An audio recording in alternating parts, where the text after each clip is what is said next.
caros alunos, começamos agora a nossa oitava aula desse curso de introdução à obra de Franz Kafka. Eu ia começar pedindo desculpas a vocês, vocês vão perceber que o microfone dessa vez está um pouco estranho, tem um zumbido no fundo, às vezes melhora um pouco, às vezes piora. Eu comprei um microfone novo, ele veio com problema e o novo ainda não chegou, mas acho que a maior parte da aula está legível, espero. Na aula da semana passada nós conversamos sobre o romance O Processo, talvez seja entre os romances a obra mais conhecida do Kafka e também a que mais gerou interpretações e disputas, e também por isso eu decidi fazer a análise desse livro em duas partes. A gente começa então a segunda parte, e aqui eu gostaria de explorar alguns aspectos que são ligados às correntes literárias, né? Desde o começo do curso eu tenho proposto para vocês, para além de uma análise intrínseca aprofundada da obra do Kafka, também a ideia de que se trata de uma obra privilegiada para acompanhar os desenvolvimentos da crítica literária no século XX, as suas diversas abordagens teóricas e a maneira com que o texto reage a isso. Hoje, então, a gente vai explorar dois desses aspectos. Se na aula passada a gente conversou bastante sobre o nível histórico-social, por assim dizer, do romance, trata-se de um romance que apresenta uma máquina burocrática gigantesca, incompreensível do ponto de vista daqueles que são submissos a ela, sobre como essa máquina, com o prosseguir do século, encontrou as mais variadas encarnações históricas, né? A gente conversou sobre o nazifascismo na Alemanha, sobre as polícias políticas soviéticas, também um pouco sobre a ditadura militar no Brasil, mas também em outros países, e sobre como a obra do Kafka serviu durante vários desses momentos muito diferentes como um símbolo comum. As pessoas sob opressão de um regime totalitário e de funcionamento não óbvio se sentem muitas vezes no papel do Joseph K. Com isso a gente não diz que o Joseph K é um herói, claro, muitas das ações dele, do comportamento, apontam quase para o contrário, e nisso também está um dos interesses do romance. Ao contrário do homem do campo que procura a lei, na parábola Diante da Lei, que está no coração do romance, o Joseph K. é um sujeito muito bem posicionado dentro do sistema. Ele ocupa um lugar de destaque num grande banco, conversa com industriários, tem uma vida confortável, é alguém bem inserido dentro do sistema que de repente se vê acossado por um outro sistema que ele não compreende. Nisso me parece que tem uma escolha estratégica do Kafka. Claro, ele escreve, como é tendência entre os escritores homens do século XX, sobre figuras que são parecidas consigo mesmo. Profissionais liberais, professores, bancários, enfim, assalariados. O K não é e não pode ser confundido com um lumpen aqui, com alguém que está fora do sistema e sofre por isso, ou com essas figuras das mulheres que também estão presentes num misto de dentro e fora do sistema. A gente vai falar um pouco mais sobre isso em diante. Trata-se de alguém bem posicionado que sente essa transformação do sistema. E se a gente pensar na história, inclusive no Brasil, né, na maneira com que as artes, o cinema e a música refletem sobre, por exemplo, a ditadura militar, a gente vai encontrar algo de semelhante. São raras as vezes em que o mais subalterno, o mais externo ao sistema, ganha voz e é ouvido para falar sobre esse sistema. Isso parece ser uma coisa mais contemporânea, tanto no cinema quanto na literatura. Trata-se de filhos da burguesia com uma posição muito crítica ao sistema, mas que também desfrutam dele, em certo sentido. Isso não é uma acusação infantil, né? É simplesmente uma verificação de um fato. É interessante como o sistema consegue fazer uma crítica a partir de si mesmo. Então, se a gente pensar, por exemplo, em figuras que apenas agora a gente vê com mais atenção, como Carolina Maria de Jesus, por exemplo, a leitura que se apresenta ali da ditadura militar é muito diferente do que da literatura engajada da época, por exemplo. E isso porque se tratam de condições de fato muito diferentes. O problema da maior parte da população brasileira, da população negra, não começa com a ditadura militar, vem de antes, de muito antes. Na ditadura se vê muito mais uma repetição de certas opressões, extremadas, claro, do que de fato um rompimento. Talvez valesse pensar da mesma forma em relação ao Joseph K. Essa posição de dentro da sociedade modernizada, de alguém que desfruta de algum nível de privilégio, de poder dentro desse sistema, e sobre como, claro, a sua revolta justa também traz as marcas dessa opressão. Falaremos sobre isso também um pouco mais adiante. Antes, a gente tem tratado, até a metade do século XX, com as principais linhas interpretativas. Eu tenho tentado sempre trazer uma amostra de como essas correntes leem a obra do Kafka. Há esse nível histórico-social que a crítica dialética, a crítica materialista, a crítica marxista faz com muito cuidado e mostra, a universalidade desses sujeitos kafkianos em opressão sob o capital, sob estados totalitários. Ao nível psicanalítico, que pode funcionar tanto do ponto de vista biográfico, esses protagonistas do Kafka como um tipo de alter ego para situações pessoais que ele vivia, ou seja, o conflito com o pai, que aparece explicitado na carta ao pai, as relações conturbadas com as mulheres, exemplarmente no caso da Felice, a gente falou disso na aula passada, mas também num nível psicanalítico mais amplo, quer dizer, é muito interessante como essas figuras de poder dessas instituições recebem comumente um rosto masculino e paterno, Então mistura-se aí o nível do pai com o nível do patrão e, em última instância, com o nível do Deus, ausente ou não. Então também é uma leitura psicanalítica num sentido mais amplo, não só no sentido do sujeito Franz Kafka, mas no sentido dessa condição europeia moderna a partir do complexo de Édipo, por exemplo. Há também as correntes teológicas, a gente já falou disso, essa linha começa com o Max Brod e avança e tem as suas variações também. Ela pode ter um nível mais simples, alegórico, que mostra essas instituições como metafísicas, como transcendentais, até em níveis que me parecem mais interessantes, em níveis culturais, A aproximação do Kafka com o sionismo cultural, essa posição de outsider marginalizado, do judeu assimilado na Europa, e a tentação de fuga para a Palestina, por assim dizer. E conforme a teoria, conforme as ciências humanas avançam na segunda metade do século XX, vão surgindo outras linhas, Então hoje há pesquisas, por exemplo, pensando um Kafka que seria um Kafka decolonial. Isso partiria de análises do conto, claro, na colônia penal, mas também pensando sobre a figura do índio, no desejo de ser índio, a figura do negro, do Karl Hossmann, no América, a gente já conversou um pouco sobre isso. Há leituras também feministas ou da teoria de gênero que focam na presença muito estranha dessas mulheres no romance. A gente vai conversar um pouco sobre isso hoje. E essas duas leituras, a pós-colonial, a decolonial e a leitura feminista, bebem muito, como a gente sabe, na teoria da desconstrução do Jacques Derrida. E são leituras, confesso, com as quais eu não tenho uma afinidade teórica tão grande, mas que são sem dúvida centrais para compreender a história da crítica literária, a história das ideias do século XX, e que, quando aplicadas à obra do Kafka, funcionam de uma maneira muito interessante. Ou seja, eu tenho convidado vocês a pensar essa obra, e eu acho que aí está um dos interesses principais dela, como uma obra polifônica, ou como uma obra que funciona em várias frequências. É muito impressionante que essas diversas linhas se lancem sobre essa obra e consigam encontrar lá imagens poderosas sobre as suas próprias teorias. Não são todas as obras que funcionam dessa maneira. Eu acho que está aí uma das seduções da obra do Kafka. Ela aguenta as mais diferentes abordagens, responde essas abordagens na mesma medida em que resiste também. Então, se não há uma interpretação total possível do mistério dessas obras, sem dúvida a entrada através desses diversos pontos de acesso resulta em leituras interessantes. Então, para começar um pouco falando sobre esse nível da desconstrução ou sobre esse nível da autorreferencialidade, texto como um objeto fechado em si mesmo e que pode falar apenas sobre si mesmo e talvez nem sobre isso, é uma linha de crítica que vai perceber justo o texto onde ele falha em comunicar, e nessa falha ele revela algo de profundo sobre a linguagem humana.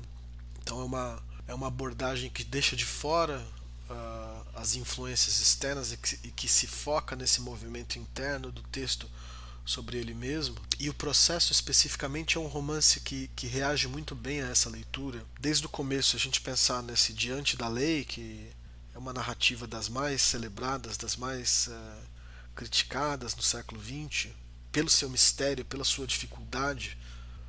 Ela exige do leitor uma resposta e ela se nega a dar essa resposta. Ela mobiliza tantas questões: o campo, a cidade, a lei e aquele que quer entrar na lei, a violência, né, o poder policial que essa lei exerce sobre esse sujeito. Tudo isso nos afeta muito como humanos, né, e nos níveis mais variados. Essa lei é tanto a lei penal do Estado burguês, quanto o mandamento do Antigo e Velho Testamento, quanto a ética, as leis não escritas do cotidiano, e por aí vai. Então é o escritor francês André Gide que dá pra gente essa expressão mise en abîme, uma expressão que aponta quando uma narrativa tem uma narrativa dentro dela mesma, quando uma imagem tem uma imagem reduzida dessa mesma imagem dentro dela mesma, um tipo de fractal. E a gente pode falar desse mise en abîme aqui no processo, justo em relação ao Diante da Lei. É uma narrativa que está dentro da narrativa e que supostamente faz referência a ela. Pelo menos é nesse contexto que o padre apresenta ao Joseph K. essa história, né? Olha, ouça essa parábola, você vai ver nela a sua situação e talvez daí você tire algum aprendizado. E como é Kafka, obviamente a gente sai da leitura dessa parábola com mais dúvidas do que com respostas em relação à posição dele. Mas isso é muito interessante, é um mecanismo formal da linguagem apontando para ela mesma, né? E é algo que tá longe de ser um fenômeno moderno. A gente vê isso nas Mil e Uma Noites, na Odisseia, essa pequena narrativa dentro da narrativa maior que ajudaria a explicá-la. Então, como se fosse uma microfonia, uma repetição com diferença dentro da própria obra que a compõe, né? Um grande que dá num pequeno, que dá num grande, por aí vai. Como se ao montar essa parábola dentro da história, o texto inteiro convergisse para o centro de si mesmo, que por sua vez espelha esse movimento maior. É muito interessante isso, né? Que no centro do romance, e é um romance que se trata, entre outras coisas, sobre interpretação da lei, haja uma pequena narrativa e que o protagonista do romance passe a debater a interpretação daquele texto, ou seja, é como se dentro do Diante da Lei, em algum momento, ao invés de morrer, o homem do campo ouvisse do porteiro uma história que falasse sobre um outro homem que tentasse entender também a lei. É um espelhamento muito interessante. Isso funciona também em outros níveis, né? A gente sabe que na vida pessoal do Kafka havia grandes divisões, né? Uma dessas grandes divisões é entre o mundo do trabalho e o mundo da literatura. Esses mundos eram opostos, né? Estar no trabalho impedia a escrita como um tipo de escape do mundo do trabalho. Há outros pares, né? Família, literatura, também sexualidade, literatura. Mas é muito interessante se a gente pensar no processo como um romance sobre leitura. Qual é essa lei da qual eu estou sendo acusado? Entendendo a lei, eu talvez possa entender como eu cometi um crime, ou entendendo a lei, eu posso talvez explicar àqueles que me acusam que eu sou inocente. Então é um conflito também em torno da legibilidade da lei, da leitura e da interpretação da lei. Há um outro nível também, no entanto, alguns comentadores apontam para isso. É um romance que passa a ser também, em certo momento, sobre escrita. Mais ou menos do segundo terço do romance para frente, o K está preocupado com a petição dele. Isso é um tema que volta. Ele critica o advogado de não ter terminado ainda essa petição inicial, e em algum momento ele até pensa em pedir férias do banco para poder se dedicar completamente a essa petição, que é, no caso, uma defesa de si mesmo. E é uma coisa um pouco absurda, porque ele vai tentar se defender sem saber do que está sendo acusado. E numa das partes mais interessantes do livro, ele diz que essa petição tomaria todas as energias dele, porque ele teria que contar a história inteira da vida dele, e para mostrar como ele não é um cara mau, né? Quer dizer, como ele não cometeu crimes, como ele jogou de acordo com o jogo. Aqui a gente também tem uma dessas imagens mise en abîme, né? Quer dizer, alguém dentro do romance escrevendo uma história sobre si mesmo. Um romance sobre a escrita é um texto sobre a escrita de um texto, em busca de uma leitura. Então, a teoria da desconstrução joga muito com esses diversos níveis internos de referencialidade, como se fosse impossível para o texto apontar para algo fora de si mesmo. E isso, de maneira muito interessante, funciona aqui, né? Interessante que é um romance que possa servir como metáfora do Holocausto e ao mesmo tempo como exemplo privilegiado da teoria da desconstrução, ou seja, uma história dentro de uma história, um romance sobre alguém que escreve um romance, ou nós lendo alguém lendo um texto, e nesse esse meio termo do jogo entre o processo de escrita e entre o processo de interpretação. Isso também me parece, em certo nível, como um elogio da linguagem, um elogio da literatura. Se o K escreve para tentar se salvar de alguma forma, é como se o escritor Kafka também fizesse isso, né? E se ele lê, se ele procura os livros da lei para tentar entender a sua posição, trata-se também da figura do leitor, quer dizer, por que nós lemos, né? O que é que nós buscamos nesses livros de literatura? Por que nós dedicamos tanta energia, tanto do nosso tempo mortal na Terra, lendo essas histórias que não tem um código claro, pelo contrário, na literatura menos ainda, pelo menos as boas histórias. Nós estamos um pouco também nessa posição do K. Aqui a gente já está se aproximando de uma leitura um pouco mais existencialista, né? Como a do Camus. Esse absurdo de existirmos, a busca frustrada por um sentido dessa existência, e essa busca que se dá muitas vezes através da leitura ou de ouvir o relato de outros. Quer dizer, talvez as histórias dos outros me ajudem a organizar o sentido da minha própria vida. Esse trabalho também, sem dúvida, é interminável, né? Também tem uma beleza e uma autorreferencialidade nisso. O texto não escapa de si mesmo porque ele é infinito, porque a linguagem é infinita. Eu cito: a petição tinha de ser feita. Se não encontrava tempo para ela no escritório, o que era muito provável, então precisava fazê-la durante a noite em casa. Se as noites também não fossem suficientes, então precisava tirar férias. Ficar parado no meio do caminho é que não podia. Essa era a coisa mais insensata, não só nos negócios, mas também sempre e em qualquer parte. A petição representava com certeza um trabalho quase infinito. Fim da citação. Aqui esse gesto kafkiano clássico, né? Um exagero que quase foge do nível do realista. Né? Como assim uma petição é um trabalho quase infinito? Aqui parece uma reflexão muito mais sobre a linguagem. Em outro momento, quando ele está discutindo com o padre dentro da igreja, o padre diz algo, o sacerdote, né, diz algo muito interessante que vale para a parábola, mas vale para os textos como um todo. Texto no sentido literário, no sentido religioso, mas no sentido mais amplo da linguagem também, né? Então cito: não me entenda mal, disse o sacerdote. Apenas lhe mostro as opiniões que existem a respeito. Você não precisa dar atenção demasiada às opiniões. O texto é imutável e as opiniões são muitas vezes apenas uma expressão de desespero por isso. Fim da citação. Que também é um tom poderia ser visto num tom existencialista, pessimista. Essa linguagem que não dá conta do real e desaba sobre si mesma. A frustração da impossibilidade de uma interpretação que dê conta da narrativa. Isso, novamente, né? Acho sempre interessante fazer esse duplo movimento do nível textual. É impossível que uma única interpretação dê conta disso, porque o texto é infinito. E por outro lado, a nossa própria condição na Terra, né? Passado esse nível mais autorreferencial da obra, como disse para vocês, né? Não é a minha especialidade, não é onde eu me especializei. Espero não ter falado muita besteira, então tentei sempre voltar ao texto, né? Que eu conheço melhor. Vamos falar agora da questão das mulheres e da sexualidade que aparecem misturadas, sem dúvida, nesse romance. E vamos falar também da ideia de sadomasoquismo, que me parece talvez ser a ponte para entender essa questão da sexualidade. Então, se a gente pensa sobre poder, sobre lei, e a gente tem uma bibliografia enorme do Foucault ao Achille Mbembe, a gente fala sobre controle de corpos, né?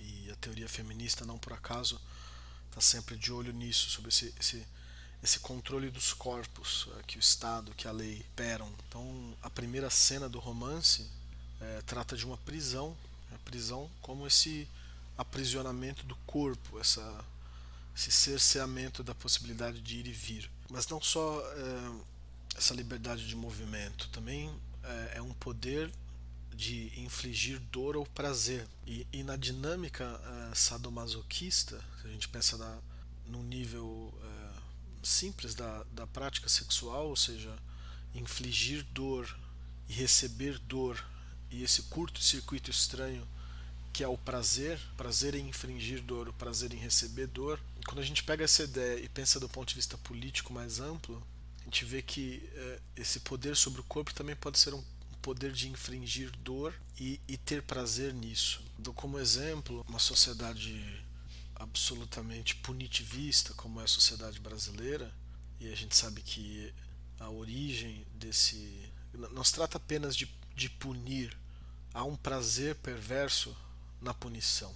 Sabe que o Brasil tem uma das maiores populações carcerárias do planeta. A gente sabe que a nossa polícia tem como prática cotidiana a tortura dos corpos. E nisso é que tem um ponto interessante, né? Não se trata de um poder meramente formal e abstrato que reconhece uma lei e que prevê uma punição quando essa lei é cumprida. Há um gozo em exercer essa punição, e é por isso que essa punição é feita de uma maneira tão exagerada. Por isso se prende tanto, por isso se bate tanto, por isso se mata tanto. Há um gozo nisso. Esse gozo, sem dúvida, vem da escravidão, né? O controle de vida e morte, de dor e prazer desses corpos entrou sem nenhum problema na nossa democracia e segue operando. Então é isso que eu quero que vocês pensem nessa ideia de sadomasoquismo num sentido mais amplo, no sentido político mais amplo, no sentido de que exercer poder sobre o outro também gera prazer nessa configuração perversa do Estado. E aí tem um interessante disso novamente a mistura dos níveis, né? Desse nível mais individual, corporal, do desejo sexual, transposto para um nível social mais amplo em que ele normalmente não deveria operar. Então aí você também tem os teóricos do Estado e os teóricos das paixões, já no século XVIII, mostrando a mistura entre esses dois níveis, né? O juiz e a lei não são abstrações fora do tempo e do espaço, como deveria ser. Não são abstrações kantianas nesse sentido. Não é uma lei absoluta, mas é uma lei que goza, é um juiz que goza. Vocês vão encontrar em relatos de movimentos sociais, relatos feministas, relatos do movimento negro, as declarações mais absurdas da nossa burguesia, do nosso aparato jurídico-policial. É inegável que há um prazer em punir, ou seja, há um gozo na aplicação da dor sobre certos corpos. Mas não se trata só, e isso que complica tanto a questão, não se trata só do desejo sádico de infringir a dor, mas há também um desejo masoquista. E é aí que a coisa fica complicada. Há também quando você tem uma construção social da psique que te coloca no papel daquele que sofre, do sofredor, há também nesse sentido uma busca da dor como algo que define a sua identidade e que gera prazer. Isso é mais fácil de entender do ponto de vista do fetiche sexual. Do ponto de vista social mais amplo é mais complicado. Obviamente não se trata aqui de culpar as pessoas pelo sofrimento que elas recebem das instituições, mas de entender esse processo de naturalização, de entender as construções das identidades a partir desse papel de quem deve receber a dor e que, portanto, busca isso, poder se entender como identidade. Tem, sem dúvida, o sentimento de culpa faz parte disso, né? Como se nós fôssemos culpados pela nossa própria posição e por isso nós devêssemos ser punidos para que a gente possa melhorar. Mas a gente sabe que essa melhora não depende só da gente, depende de condições sociais. Culpa sobre a própria posição, imposta a partir de cima, mas que a gente não percebe, que nos leva a querer sofrer dor. E isso gera prazer, gera um tipo estranho de prazer. Eu quase ri relendo o romance da última vez, porque eu não me lembrava que um dos policiais, um dos guardas que vai prender o K, se chama Franz. E aí queria que vocês pensassem sobre isso por um momento, né? Se trata de uma ironia ou se trata de um ato falho gigantesco, uma mistura dos dois, né? O fato de que o próprio autor coloque o seu próprio nome, ou seja, se coloque primeiro na figura daquele que vai punir, do policial, mas em seguida rapidamente esse policial que infringe a dor também sofre, né? A gente tem aquela cena de tortura dentro do banco. Então, é uma coisa, né? O que faz com que um escritor coloque seu próprio nome num personagem que vai ser surrado numa sala escura? Queria que vocês pensassem sobre isso. Não tem nada de óbvio, de banal nisso, né? Novamente, aqui é a ideia do sadomasoquismo, né? Essa figura que primeiro bate e depois apanha. E tem aí essa repetição. Há um prazer em punir, depois há uma dor em apanhar, sem dúvida, mas o movimento geral do sistema privilegia isso, né? Essa circulação entre os dois polos. Como se dissesse que não é possível participar desse sistema de punição sem aceitar ser punido também. E acho que é algo que a gente vê muito em personalidades autoritárias, né? A personalidade autoritária é aquela que deseja punir a todos o tempo todo, isso supostamente porque quer seguir a lei, e que supostamente para seguir a lei também paga um preço muito grande, também se deixa punir. Mas aí a psicanálise vai mostrar que talvez seja o contrário, né? Talvez seja o desejo de ser punido, talvez isso que ele diz que é um custo, talvez na verdade seja o próprio pagamento, seja um desejo de ser vigiado, um desejo de ser controlado, daí essa fachada de querer controlar o outro. Vocês veem que a gente vai aqui por especulações psicanalíticas profundas, mas que estruturam tanto a organização do romance, né, esse Franz policial, esse Franz que apanha depois, quanto o funcionamento dos nossos estados. Assim, quanto mais totalitário, quanto mais punitivista, mais essa lógica sadomasoquista opera. Quer dizer, aquele que vigia quer ser vigiado, aquele que bate quer apanhar. Há um ciclo em que dor e prazer estão misturados necessariamente. Esse desejo de punir, de controlar, aparece também nessa cena do espancamento. Eu cito: se todos os funcionários subalternos eram uma corja, por que justamente o espancador, que tinha o ofício mais desumano, deveria constituir uma exceção? Fim da citação. Isso é uma reflexão muito interessante, né? Quer dizer, se são todos corruptos, se eu posso subornar o policial, se eu posso comprar um quadro do Titorelli e ele me ajuda, se a gente sabe que dá para enrolar o processo e tem mil maneiras de intervir no processo, por que é que justamente o espancador de todas as figuras não aceita ser subornado? É exceção. Bem, porque ele gosta, né? Porque espancar não é um trabalho, mas é um prazer. E nisso, nessa figura do espancador, a síntese do processo e do sistema jurídico inteiro. Ele não pune porque ele precisa, ele pune porque ele gosta. Esse nível sexual do poder jurídico, mas do poder como figura mais ampla, ele é praticamente explicitado em certas passagens, né? Então, quando o K está no sua primeira audiência e os juízes vão embora, ele vai olhar aqueles livros, né? Aqui a gente volta à questão anterior. Trata-se de tentar entender qual é essa lei, de tentar ler esse texto e interpretá-lo. E aí, quando ele abre esses livros da lei, ele encontra livros eróticos, literatura de quinta categoria, perversidades. Ali tem uma brincadeira com João e Maria, o Hans e Gretel. O nome do livro vira Os Sofrimentos que o Hans fez passar a Gretel, né? Como se o João estivesse punindo a Maria. Então aqui também esse nível sadomasoquista relacionado à infância. Mas essa figura muito potente de que os livros da lei, quando você para e olha para eles, são simplesmente sexualidade, ou seja, são alguém que vai foder alguém, alguém que vai ser fudido. E as relações de poder aí envolvidas, né? Quem quer foder, quem quer ser fudido. Novamente essa imagem curto-circuito do sadomasoquismo, mistura de prazer e dor. Então aqui tem uma pista declaratória, né?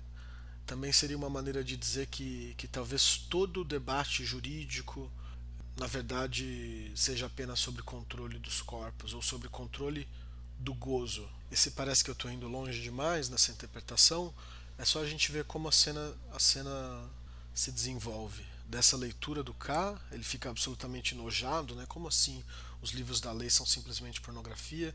E em seguida a gente tem essa cena estranha do estudante, que tem poder sobre o corpo dessa mulher, que é a esposa de um funcionário menor do tribunal, e que, em nome de um juiz superior, ou seja, tem uma hierarquia gigantesca funcionando aqui, né? O juiz superior sobre o estudante, sobre o funcionário e sobre a esposa do funcionário, que nem trabalha para o tribunal, mas que entende que precisa ceder a esse desejo do tribunal para que o marido continue trabalhando. E o K, que está adentrando agora esse universo, e junto com o leitor a gente está tentando entender o que está acontecendo, participa dessa disputa nos termos dela, ou seja, se o objeto de desejo do juiz, do estudante, ou seja, das figuras de cima, é essa mulher, é o controle do corpo e do gozo dessa mulher, eu também vou disputá-la. Mistura-se aqui os níveis, né? A disputa jurídica é sintetizada na disputa pelo corpo desejoso, né? Não se trata só de um corpo morto, mas de um corpo vivo que deseja, de aplicar o seu desejo ao corpo do outro, ou seduzir o outro para se tornar objeto de desejo dele, dela. Ficam misturados esses dois níveis, né? Em seguida o K pensa, cito: e quem sabe não houvesse vingança melhor contra o juiz de instrução e seu séquito do que arrebatar deles essa mulher e tomá-la para si. Fim da citação. Como assim? Quer dizer, o que tem a ver essa mulher com o processo? Essa é uma das confusões que aparece para o leitor. O que eu estou tentando propor nessa leitura é que isso faz todo sentido, ou seja, se a lei trata de controlar corpos e desejos, e isso se sintetiza, né, do ponto de vista desse narrador homem heterossexual, isso se sintetiza no controle do corpo e do desejo dessas mulheres. E a gente vai ver que isso acontece durante todo o romance. Essas figuras femininas são quase um tipo de índice do processo. K, ele quase se preocupa mais na corte, no cortejo dessas mulheres e na tentativa de transformar elas em aliadas, do que em relação à parte jurídica ou à papelada do processo em si. Então cito outro momento do K. Faço a corte a ajudantes, pensou quase com espanto.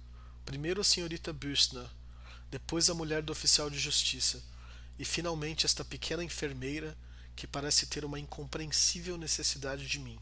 Senta-se no meu colo como se fosse o único lugar certo. Fim da citação. Então, na aula passada, eu coloquei como exercício para vocês de imaginação, né? Como é que seria esse romance contado do ponto de vista dessas personagens femininas? Porque uma das coisas que a gente acho que precisa concordar, e acho que aqui o Kafka consegue fazer uma crítica de gênero muito incisiva, é que essa disputa pelo poder, além de ser uma disputa sobre corpos femininas, é uma disputa feita por homens, é um jogo de homens, né?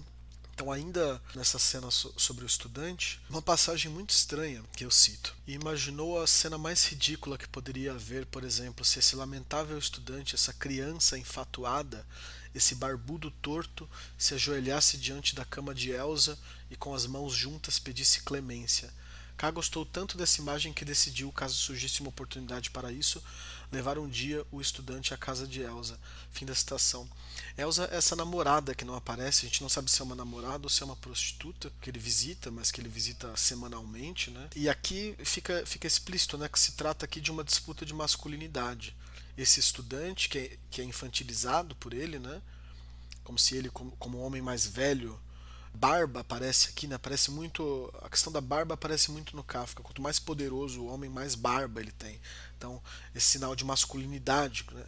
Aqui num nível muito animal, né? Muito primitivo, a superioridade de um homem sobre o outro também se marca pela posse das fêmeas, das mulheres. E aqui ele com orgulho ferido, porque o estudante conseguiu superá-lo, né, e levar a empregada embora. E aí ele lembra, não, mas eu tenho a minha amante, eu tenho a minha mulher, de que eu faço uso semanalmente, né? E se eu pudesse mostrar para ele isso, ele ia morrer de vergonha. E nisso ele ia perceber o quão mais homem do que ele eu sou. O fato de que isso se dê dentro do tribunal ainda, né, naquele espaço, aponta novamente para isso, né, de que o Kafka, de uma maneira muito estranha, liga o nível individual, subjetivo da sexualidade com o nível burocrático mais amplo do poder. E nisso, né, nessa síntese estranha que ele faz, ele revela justamente os aspectos sexuais que estão encobertos no nível jurídico. Acho que isso é uma das contribuições psicossociais fortes que esse romance nos traz, né? De que há um gozo na disputa pelo poder, de que a lei não é limpa, os códigos não são limpos, os juízes não são limpos.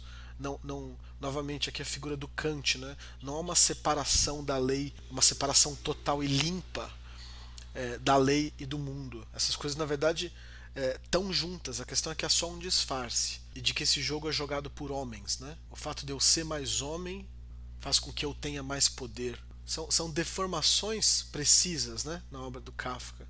São coisas estranhas de se ler, mas que fazem sentido. Quer dizer, quando a gente pensa em toda a crítica que o feminismo tem feito do patriarcado e críticas específicas, né, do ponto de vista jurídico, do controle dos corpos, a gente vê que o Kafka aqui, na verdade, é muito mais realista do que a gente inicialmente pensou. A gente vê isso mais adiante também no fim do romance, ou seja, quando o K perdeu, a instituição ganhou, o que significa dizer aqueles homens eram mais homens do que ele, foram mais homens do que ele.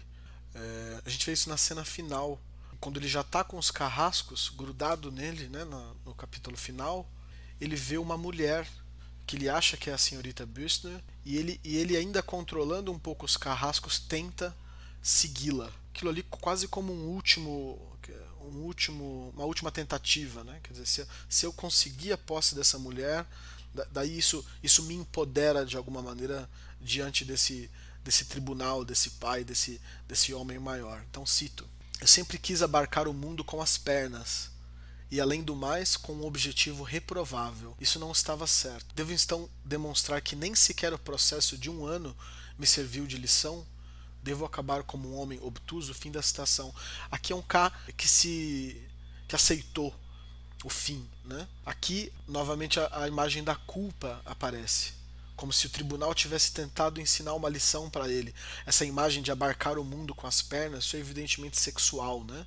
Um objetivo reprovável. Então, dominar o mundo passa por uma dominação sexual. Os níveis do poder se misturam novamente em busca dessas figuras femininas.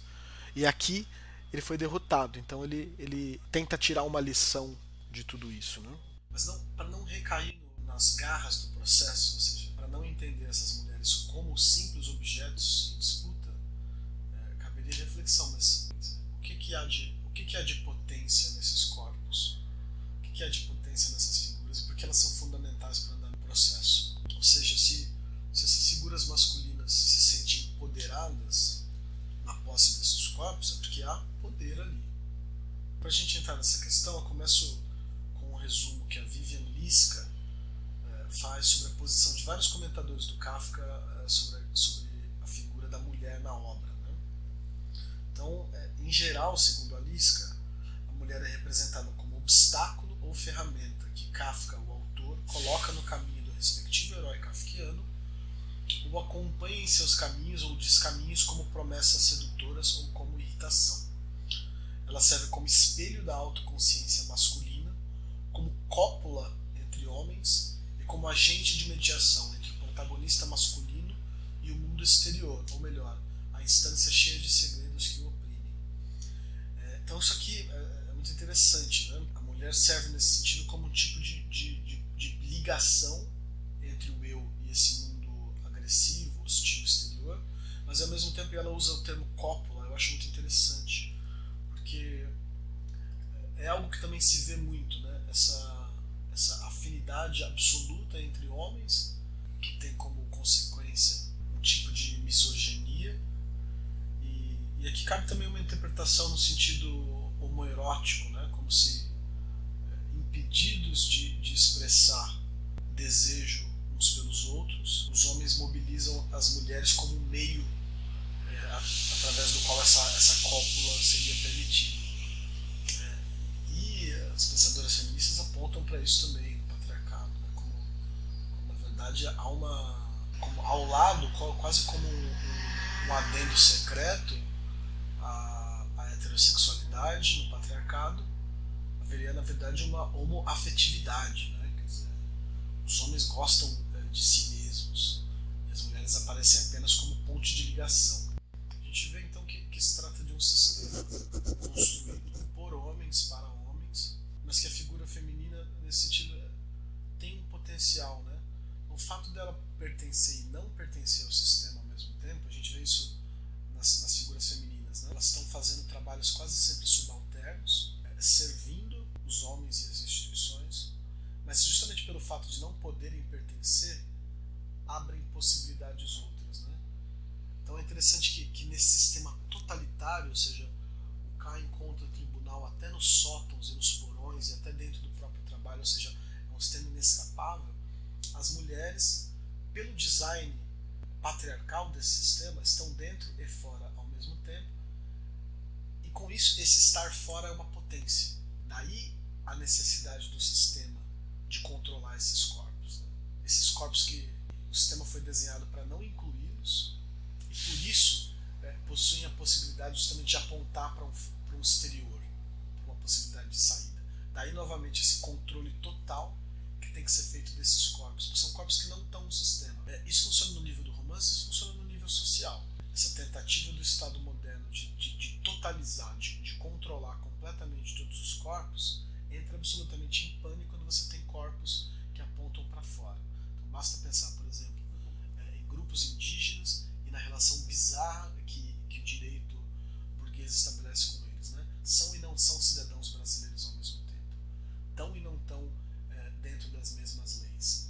A figura do imigrante, novamente, também é um problema gigantesco. É alguém que vem de fora. E em relação a esses corpos que não pertencem, e aqui evidentemente está a figura da mulher, mas também a figura queer mais ampla, as pessoas trans, as pessoas deficientes, enfim, corpos que não são corpos de homens padrão, são vítimas de um controle redobrado, porque justamente apontam para uma constituição social, para formas de poder que são outras. Então eu quero que vocês tenham isso em mente, né? O romance ele é realista na maneira com que ele mostra esse pertencer e não pertencer do corpo feminino ao sistema, mas ele não reduz esses corpos a meros objetos, repetindo assim a visão institucional de fora. Ele também percebe a subversividade desses corpos e as possibilidades que esses sujeitos apresentam. Quando a gente for falar sobre o romance O Castelo, lá a gente vai encontrar a figura da Amália. Ela encarna isso muito melhor. Eu entendo que aqui ainda essas figuras femininas são um pouco... O narrador não é generoso o bastante, embora ele reconheça já esse poder subversivo do feminino. No Castelo, e o Castelo é um romance posterior, o Kafka já tinha conhecido, tinha uma relação com a Milena Jesenska, que é uma feminista tcheca, anarquista, revolucionária, por assim dizer, que também pagou caro por isso e morreu no campo de concentração. Mas foi uma figura que teve um impacto muito grande na vida do Kafka, e eu pelo menos associo a figura da Amália com ela, e a gente vê justamente essa potência desse sujeito que está dentro de um sistema para o qual ele não foi desenhado e que portanto aponta para fora. Eu acho que numa interpretação, e eu concordo que talvez seja já fugindo um pouco do texto, mas essa disputa pelos corpos ela não se dá apenas como demonstração de força e demonstração de potência, né? Eu tenho mais mulheres do que você, mas se dá porque percebem que nessas mulheres há uma potência, há uma subversividade, e isso pode ser útil na batalha, né? Então novamente para o K é quase mais importante a ajuda das mulheres que têm uma influência no tribunal e que conhecem melhor o funcionamento do sistema, né? São conselheiras, do que dos próprios advogados. E não só as mulheres ligadas ao tribunal. A senhorita Büchner, né, que aparece no começo e no fim do romance, ela tem uma vida autônoma muito estranha, né? E o K quase não suporta isso. A dona da pensão critica, fala que ela chega tarde e que ela foi vista na rua com um ou outro cara. E aí quando o K rompe o limite, né, e rouba um beijo dela à força, tenta invadir o quarto dela, ela desaparece e aparece essa figura dessa amiga como mediadora e como aquela que permite que ela não tenha que lidar, que ela possa escapar do poder do K. Bem, se ela consegue escapar do poder do K, talvez ela também consiga escapar do poder do tribunal. É isso que eu estou tentando apontar para vocês, né? Como esse corpo, dentro e fora do sistema, apresenta também possibilidades de fuga. Claro que também tem aqui um nível psicanalítico mais profundo. A mãe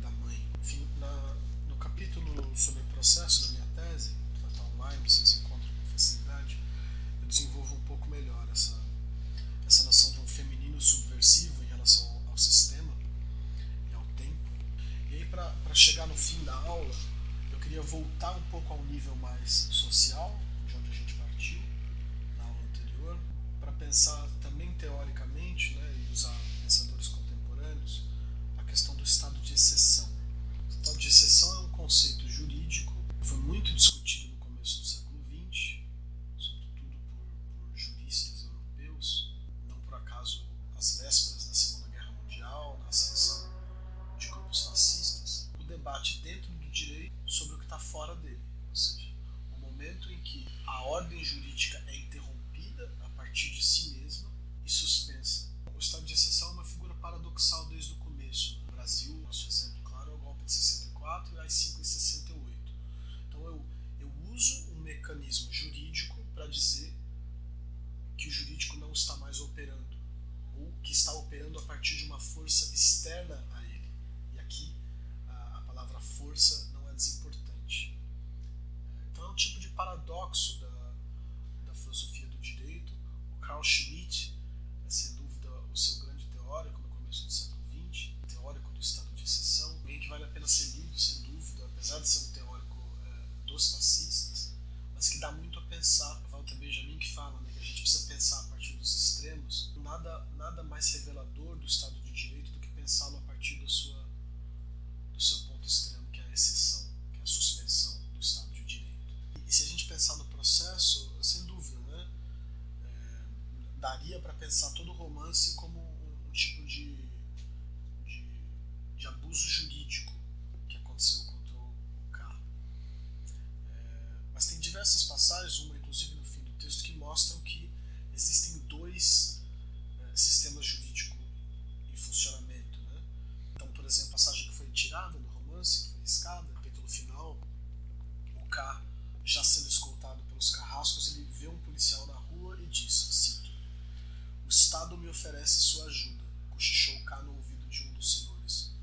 O que aconteceria se eu deslocasse o processo para o âmbito das leis do Estado? Fim da citação. Como assim? Como assim ele está sendo julgado por uma lei em que há um tribunal e há policiais, e isso não se dá dentro do Estado? Né? No começo do romance ele também fala, por toda parte reinava um Estado de Direito. Quem são esses então que se recaem sobre mim? O romance não responde e dá a impressão de que tem um tipo de entidade híbrida que está presente na vida mais íntima, passa pelas instituições legais e financeiras e até pela própria igreja. Então é uma lei que opera em paralelo à lei estatal e que, mesmo não sendo oficial, tem força de lei. George Agamben, que dos filósofos contemporâneos é quem mais dedicou tempo sobre a questão do estado de exceção, partindo do Carl Schmitt e do Walter Benjamin, ele descreve o problema da seguinte maneira: o aporte específico da teoria schmittiana é exatamente o de tornar possível tal articulação entre o estado de exceção e a ordem jurídica. Trata-se de uma articulação paradoxal, pois o que deve ser escrito no direito é algo essencialmente exterior a ele, isto é, nada menos que a suspensão da própria ordem jurídica, de onde a formulação aporética. E aí o Agamben cita o Schmitt: em sentido jurídico ainda existe uma ordem, mesmo não sendo uma ordem jurídica. Fim da citação. Então a gente está aqui no nível do paradoxo do direito, e ao mesmo tempo, quando a gente olha fenômenos históricos muito específicos, a gente vê esse mesmo funcionamento. Ou seja, o que é um golpe militar, se não exatamente isso, ou seja, uma ordem exterior que modifica a ordem jurídica e que a coloca para funcionar em relação a ele mesmo. O Benjamin vai mais longe e fala que a ordem jurídica do Estado burguês também funciona dessa maneira, ou seja, é tudo reforçado via polícia. Há sempre um nível de força e de violência por trás dessa suposta ordem jurídica limpa e neutra, por assim dizer. Mas para voltar ao Agamben, né, algo é efetivo no espaço jurídico, localizando-se, no entanto, fora dele. Se para o poder que aplica esta lei, esse curto-circuito entre dentro e fora não é prejudicial, pelo contrário, ele amplia mais a extensão da sua ação, para quem precisa se defender desse poder-lei, a distinção é fatal. Né? Como é que você vai se suspender? Como você vai se defender em um código que está suspenso? E essa é justamente uma das superioridades, né, do processo em relação ao K. É uma lei desconhecida, anômica. Então essa situação dos acusados no livro, novamente, é absurda, é uma deformação, mas como é Kafka, é uma deformação precisa. É uma deformação historicamente reconhecível. Você pensa em figuras que são subtraídas de qualquer representação jurídica, por exemplo, judeus no campo de concentração sob o nazismo. Né? Essa é a comparação que o Agamben vai fazer. Esse sujeito, esse corpo que está dentro de um aparato jurídico, mas no qual ele não tem direitos, ele não tem representação jurídica, ele não é uma pessoa jurídica dentro de um sistema jurídico total. A Judith Butler, recentemente, em 2007, vai fazer a mesma análise, analisando, né, a guerra ao terror que os Estados Unidos fazem contra certos estados, e aí vai analisar a figura desses prisioneiros em Guantánamo, que são talibãs, depois do ato patriota que o George Bush assina, como justamente essa figura. Então eles não são soldados de um Estado-nação, eles não estão submetidos ao Código de Genebra como prisioneiros de guerra, e tampouco são cidadãos dos Estados Unidos. Então, como eles estão presos em prisões dentro dos Estados Unidos? Eles não são cidadãos de outro país, não são cidadãos americanos, não são prisioneiros de guerra, e aí nesse ato patriota eles fazem parte de uma categoria jurídica vazia que é chamada detentos em campo de batalha. Então, tem um limbo legal onde essas figuras históricas são lançadas, né, que guardam uma semelhança muito inquietante com essa situação dos acusados no processo. Cito, né, a descrição desses detentos em campo de batalha que a Judith Butler dá. Designa um lugar que ainda não está sob a lei ou que, com efeito, está à margem da lei de modo relativamente permanente. Nem sequer está claro se esses prisioneiros chegarão a ser julgados.